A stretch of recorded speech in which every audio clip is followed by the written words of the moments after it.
Welcome back to r/Neighbors from Hell, where people share stories about their crazy neighbors. And if you are new to my channel, please don't forget to subscribe to join our amazing community. And without any further ado, let's dive right into the stories. And the first one is titled Throwing Meat Out the Window and Other Weirdness. I live in a stacked duplex. I live downstairs with neighbors upstairs. My landlords are great but new to the whole rental world and confessed that they hadn't done the best job at vetting people previously and had to evict the people that lived in my unit before me. In my opinion, they did not do a great job with my upstairs neighbors either. They are just plain weird. The landlords told me it was one guy that lived there with his mom and had his son every other weekend, but that doesn't seem to be the case. There is a never-ending chain of alternating people, children and cars in and out of that unit. Sometimes they are quiet as mice, other times they are stamping around the length of the unit blaring music until 3 AM. I suspect they are dealing/using drugs as well, because they regularly have seedy looking people stopping by for 5 to 10 minutes and then leaving. Other times speed to hell cars park out front and blast music for 20 minutes before driving off. My security cameras recently showed someone I did not recognize wandering right outside my door at 5 AM and then police showing up to my neighbor's apartment later that morning when I wasn't home. No idea why. Easily the weirdest thing though is that on occasion these a-holes have taken to throwing raw meat and or lunch meat out their kitchen window, where it lands right beside my car on the area of our shared lawn that I only use to take my dog out. I have had to narrowly stop her from eating it 3 times now and clean up the mess before I could take her out again. At what point is it appropriate to complain to the landlord? I am concerned about tangling with possible drug dealers unless I am fairly confident that they will be evicted. I don't really want to live directly below people that know I have complained about them because I am afraid of their behavior escalating. And guys, if you would have to live with such strange neighbors, what would you have done if you were in OP's situation? If you have any good ideas, please let us know in the comments. And also, I gotta say, the first time I've read that these people throw raw meat out of the window and that OP has a dog, I instantly thought that maybe these people hate dogs and try to poison OP's dog. And the next one is a direct update to the first raw meat neighbors story. Neighbors from Hell finally evicted. I have posted here about my awful neighbors before, and I am happy to report they have finally been evicted. They live in the unit above me and it's been a nightmare the entire time. They throw rotten garbage out their window onto the shared lawn, leave cigarette butts and cans all over, and the noise. Stomping up and down the stairs and throwing things so hard my walls shake, blasting music at all hours, parties on random weeknights, a lead-footed toddler sprinting around the apartment literally all day, and most recently having loud, nearly violent, multi-hour screaming matches outside 2 feet from my living room window. I was recently woken up at 3 AM by one neighbor locking the other out and the one that got locked out retaliating by pounding on the door all night and flashing a light into all the windows, including mine. I was about to call the police when he finally went back inside. The police have been called on this family on at least one occasion, not by me. Mercifully, my landlord finally sided with me and these a-holes have until the end of the month to get out. I am so relieved I could about cry. It has gotten so stressful living here that I was considering moving even though I cannot afford it. I am counting down the days until the end of March and they are out for good.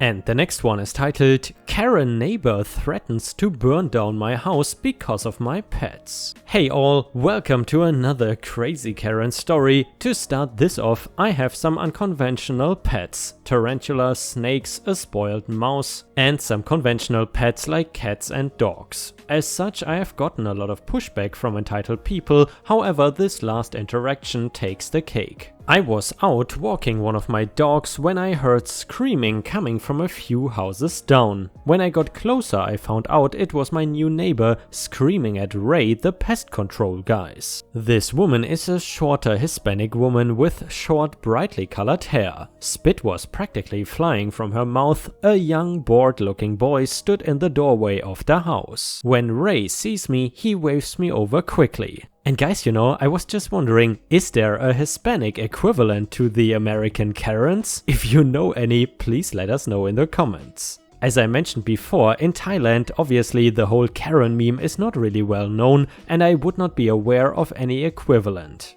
Look, Mrs. Tex here can tell you we are just walking around the house to do the pest control. We are hired by the HOA. Ray practically sobs. Hi, Ray really does work for the HOA as pest management. However, if you don't feel comfortable with Ray or his company being around your house, you can just tell him to mark you down as a skip. I shrug, understanding not everyone is comfortable with people walking around their homes. Yes, I don't want those people walking around my house. My sweet baby was playing outside and he scared him. Karen screams. Ray looks so relieved for a split second. Yes, Mrs., we can certainly put you on the skip list, or even as a partial skip like Tex does, Ray offers. A partial skip? Karen asks, confused. Yep, I have some exotic pets that are sensitive to the spray they use, so they skip the window to their room, I told her with a smile. Exotic pets? The boy says, peeking up.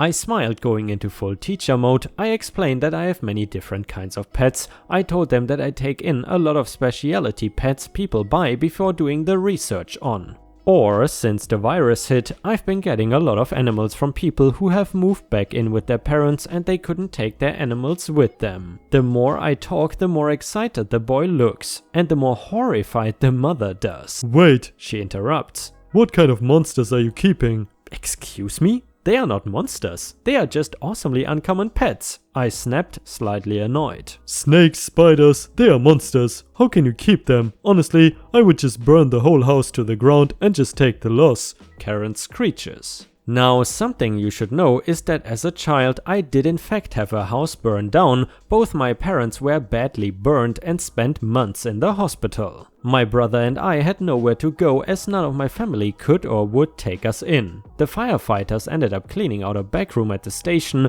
and let us live there for a month before my mom was released from the hospital. So the threat of going through that again shook me to my core. That kind of joke is not funny. You would not say that to someone who owned a dog or a cat, so don't say that to me. I've been through the aftermath of losing a house to a fire. It's not something to use as an empty threat. I snarl at the Karen. She sniffs and tosses her nose into the air. Who said it was an empty threat? She snips at me. Everyone froze. I cannot imagine what my face must have looked like. Ray looked between us and took a step away from me. It better be, Karen, because I have enough cameras that alert me if anyone steps onto my property. I also have enough ammo to bring down a small army. Take from that what you will. I snarled, grinning like a shark. Was that a threat? Karen gasps. As long as you don't plan to follow through with yours, I won't be forced to follow through with mine. I grin sharply. She storms back up the drive, leaving her now wide-eyed son behind. As she slams the door, Ray jumps.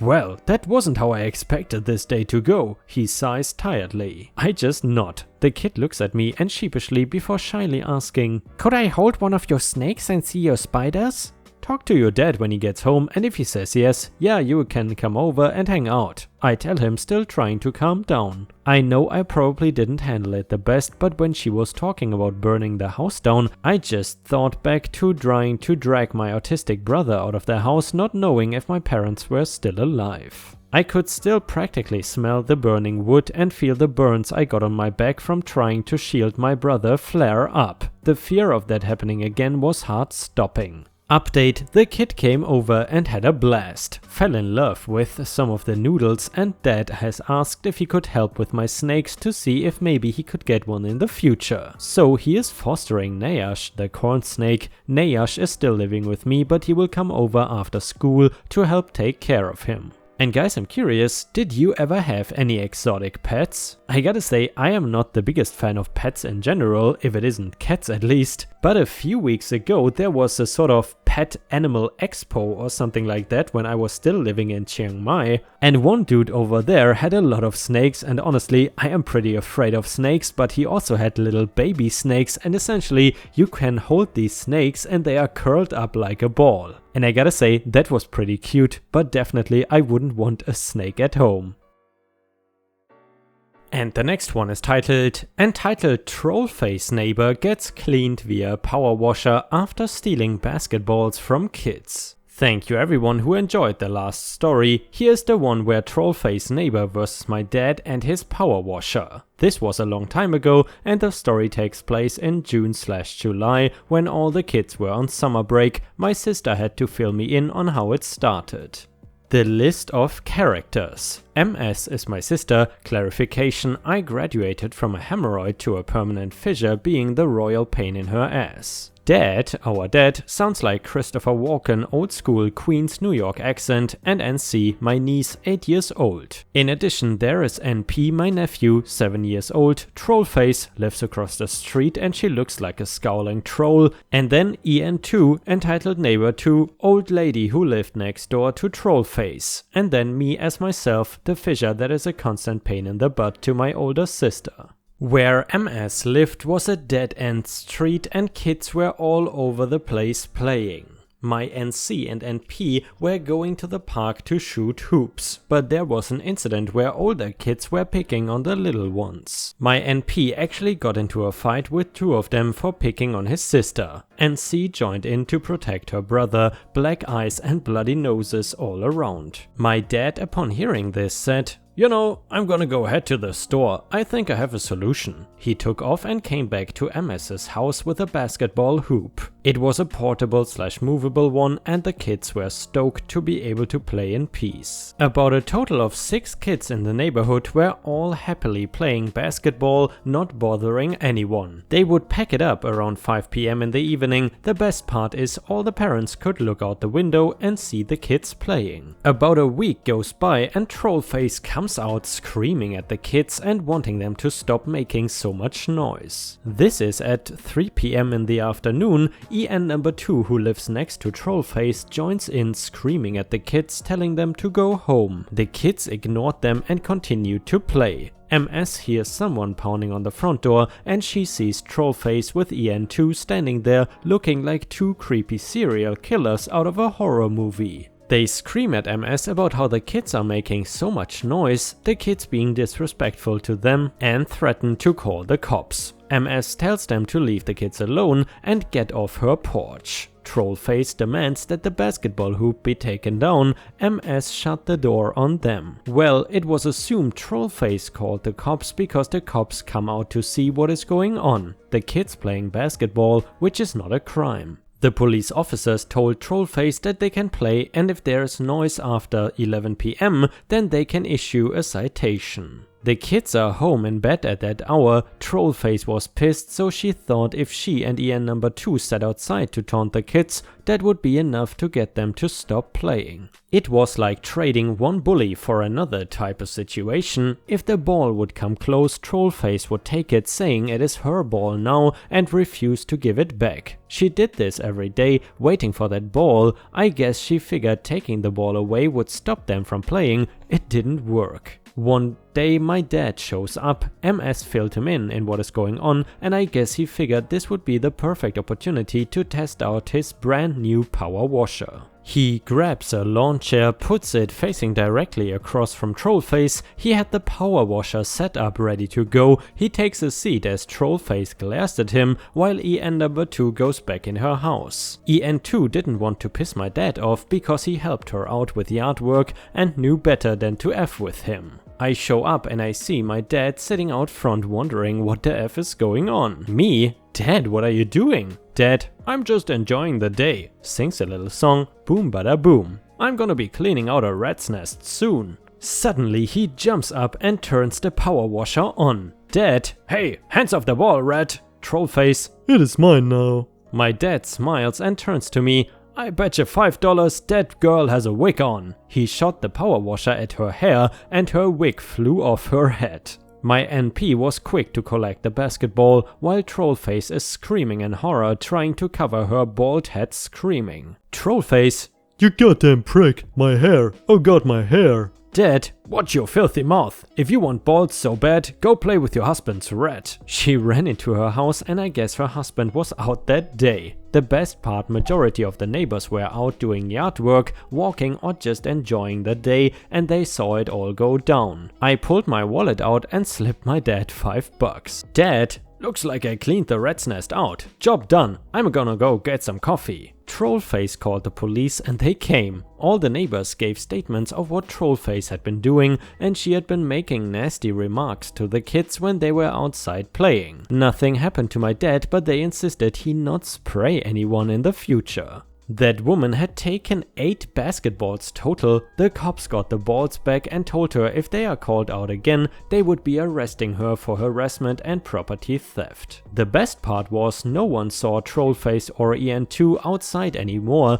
while the kids were playing ball. Eventually Trollface and her husband moved. MS and our father were quite pleased when they heard the news. Dad drove up to MS's when Trollface and her husband were moving out the last of the stuff. My dad was playing Another One Bites the Dust blasting out of his speakers. He thought it was the funniest thing ever. And guys, this story was actually a follow-up to a story we read a few days ago that was titled "Entitled Neighbor Steals Dogs and then returns them after destroying his house." So yeah, if you enjoy the crazy neighbor stories, please don't forget to subscribe to the channel and maybe even post some star emojis in the comments to support my channel. Thank you so much in advance, it really means the world to me and it helps me out tremendously.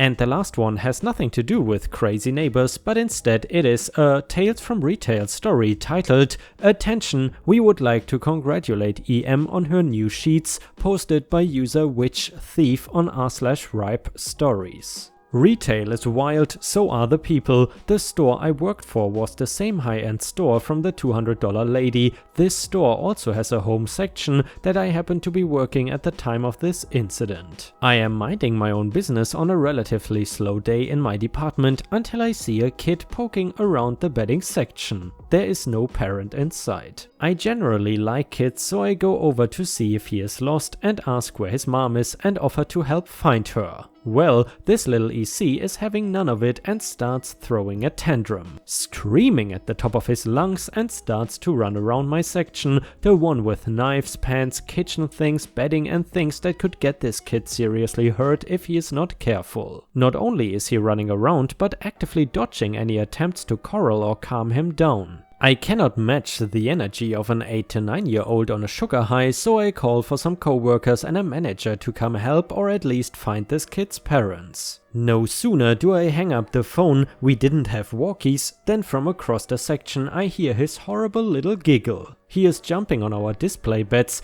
the one that has the very expensive, insert brand name here, Egyptian cotton sheets on it. I admit I was getting to the end of my rope with this kid and may have been a little more adversarial than was appropriate, so I yell at the kid to get off the display. He shouts back, "You cannot tell me what to do, you're not my mom." And that is when the crap hits the fan, literally. This kid drops Tro and takes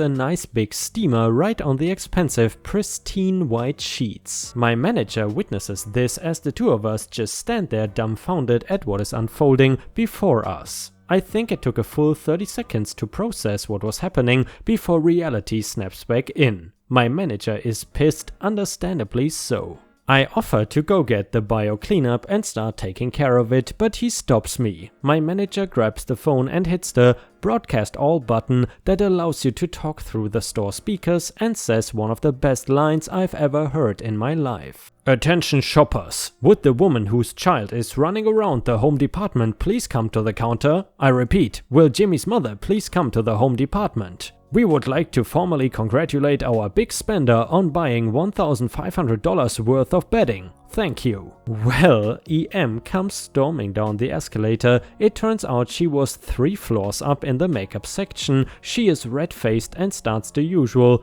"What have you done to my angel?" My manager lets her work whatever bug is up her backside out of her system. The entire time he is stone-faced. "Ma'am," my manager says very calmly, "your son that you left fully unsupervised in our store has defecated on our display bed. You have 2 options. Option 1, you pay for the entire day of the bedding that your son has soiled this instant and never return to my store. Or I will call the police and CPS and we will get the full amount for the spoiled bedding plus compensation in a courtroom and you will still be banned from this store." Her face turned whiter than those sheets used to be as she looked over and saw her son smearing his own feces into the pillows. She sheepishly paid. We stripped the display bed and put it all in a nice big plastic bag for her and she left. Control your kids, people. Don't leave them alone in a department store and please, for the love of whatever higher power you believe in, potty train them.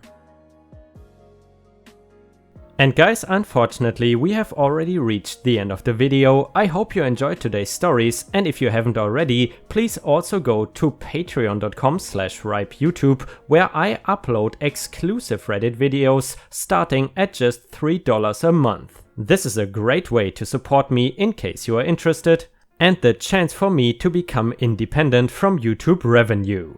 Thank you so much for watching. Please don't forget to subscribe and like the video, and I hope to see you again tomorrow.